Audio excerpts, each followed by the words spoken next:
आज international forum पर भारत कुछ बोलता है, सारी दुनिया कान खोलकर सुनती है भारत बोल क्या है।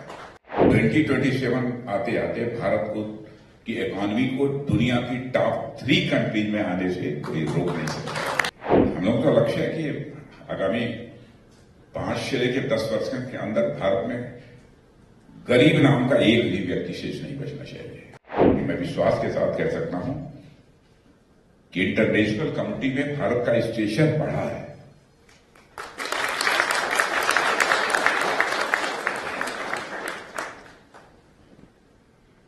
पहले इंटरनेशनल फोरम पर भारत की बातों को जिस गंभीरतापूर्वक लिया जाना चाहिए नहीं लिया जाता था, लेकिन आज इंटरनेशनल फोरम पर भारत कुछ बोलता है, सारी दुनिया कान खोलकर सुनती है भारत बोल क्या है।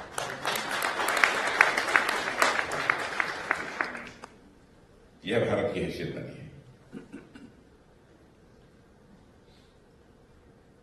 अब यदि आप जानना चाहते हैं कि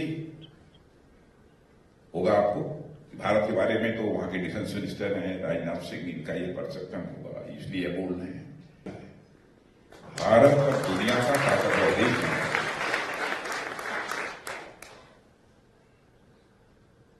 इकोनॉमी का जहां तक सवाल है, पहले भारत की इकोनॉमी फ्रेजाइल 5 में खड़ी थी,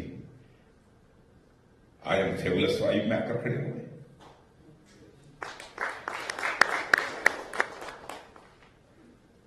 ये बार्गन स्टैनली फर्म कहां की है, बात है यूएस की है। बार्गन स्टैनली ये फाइनेंशियल फर्म है, मैं नहीं कह रहा हूं। बार्गन स्टैनली इसका दावा है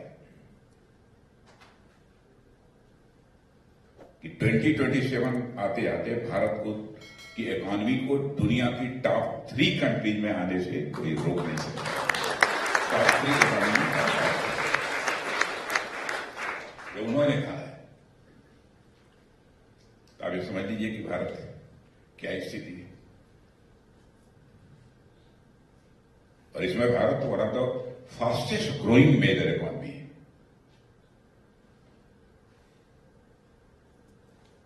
अब कोविड की क्राइसिस थी, कोविड की क्राइसिस यहां भी रही होगी, आप लोगों को भी काफी परेशानी हुई होगी। अब कोविड की क्राइसिस में मैं समझता हूं कि अमेरिका जो सबसे ताकतवर देश, इकोनॉमिकली भी बहुत पावरफुल कंट्री, यहां भी क्राइसिस पैदा हुई होगी। इकोनॉमी के समक्ष बड़े चैलेंजेस खड़े हुए होंगे, भारत में भी हुए, लेकिन उसका मुकाबला हमारे प्राइम मिनिस्टर ने जिस ताकत के साथ किया है बहना भाई, उसकी जितनी भी सराहना की जाए वो कम है। भारत की इकोनॉमी पर कोविड की क्राइसिस का जो एडवर्स इंपैक्ट होना चाहिए वो नहीं होने दिया।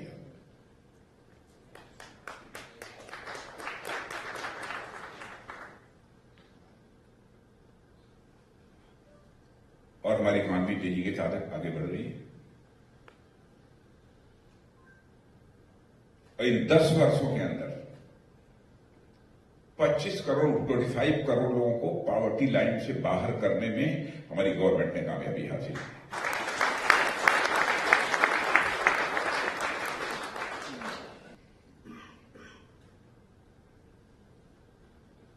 हम लोग का लक्ष्य है कि आगामी 5 से लेकर 10 वर्ष के अंदर भारत में गरीब नाम का एक भी व्यक्ति शेष नहीं बचना चाहिए, जिसे गरीब कहा जाए। यह हम लोगों की कोशिश हो रही है।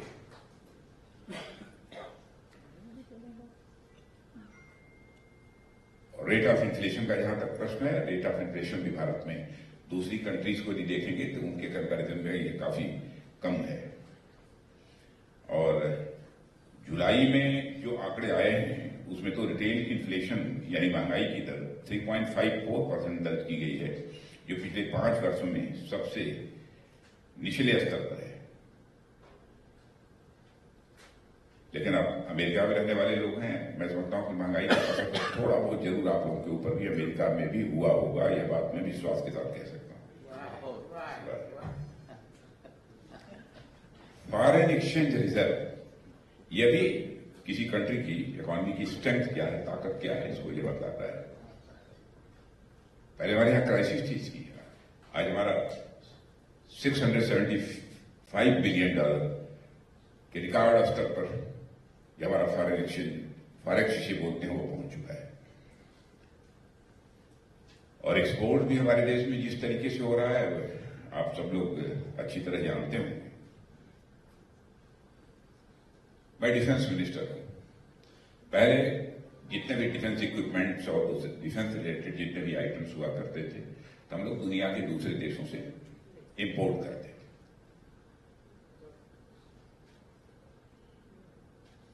इंडियन डायस्पोरा के मेरे बहनों भाइयों, मैं आपको कहना चाहता हूं, जिसमें हमारी गवर्नमेंट बनी थी उस समय भारत का डिफेंस रिलेटेड आइटम्स का जो एक्सपोर्ट होता था वो 600 करोड़ होता था। आज 10 वर्षों के अंदर हम मोर देन 21,000 करोड़ तो कहते हैं, लेकिन मैं जानता हूं 23,000 करोड़ पहुंच गया है।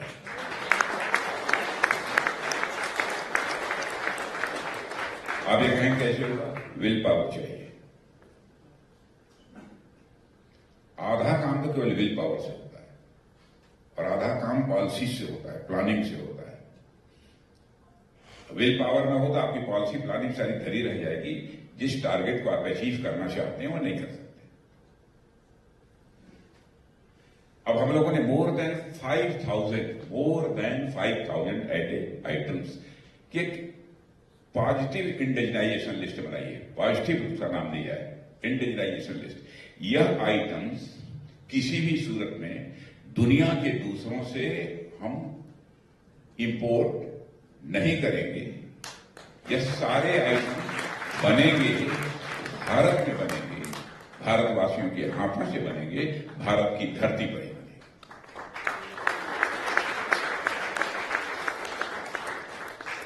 तय कर दिया है, अब भारत में बन रहे हैं। तो पहले इंपोर्ट किए जाते थे, अब उनका इंपोर्ट नहीं हो रहा है।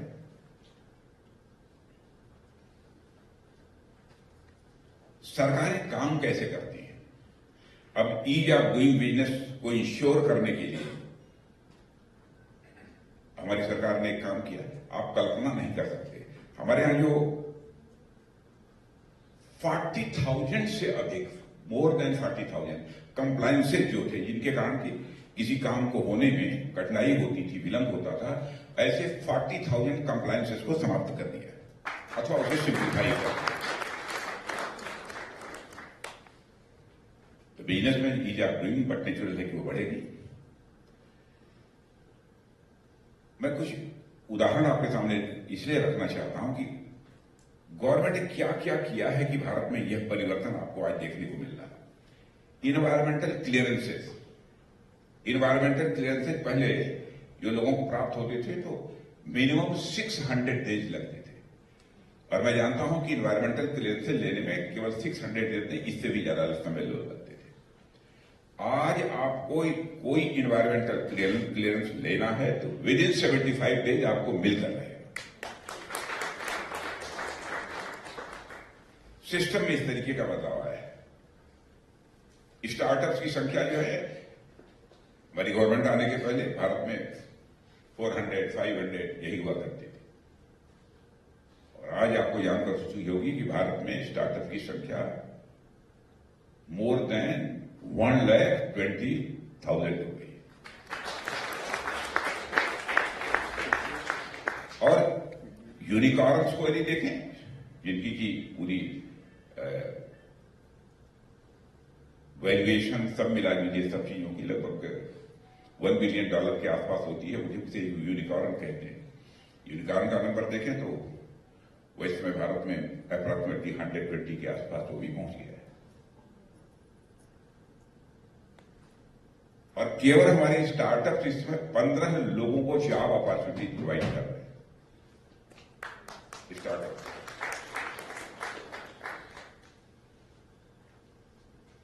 मोबाइल का सामर्थ्य हम लोग दुनिया के दूसरे देशों से बराबर भारत में इंपोर्ट करते थे।